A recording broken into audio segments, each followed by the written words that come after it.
नमस्कार मित्रांनो. लग्नानंतर होईलच प्रेम मालिकेच्या येणाऱ्या पुढील भागामध्ये आपल्याला आता एक नवा ट्विस्ट पाहायला मिळेल.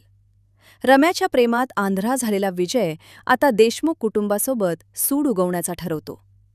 रम्याने त्याला सगळं खोटं सांगितलेलं असते की कशा प्रकारे या कुटुंबात मला वागणूक दिली जाते. त्याचमुळे रम्याचा होणारा अपमानाचा बदला घेण्यासाठी विजय तिच्यासोबत खोट लग्नाचा नाटक करतो. ते दोघेही खोट लग्न करून आता देशमुखांच्या घरात येऊन सांगतात की आता आम्ही इथेच राहणार आहोत. आणि पुढे पार्थला धडा शिकवण्यासाठी आता रम्याही त्याच्यावर विनयभंगाची केस करते.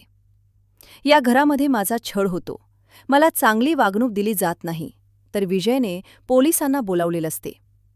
तिचा बायकोचा अपमान झाल्यामुळे तर पार्थ स्पष्टपणेच म्हणतो की मी असं काही केलेलं नाहीये. या उलट आम्हाला व आमच्या बाळाला त्रास देण्यासाठी हा विजय आणि ही रम्या कारस्थान करत असतात.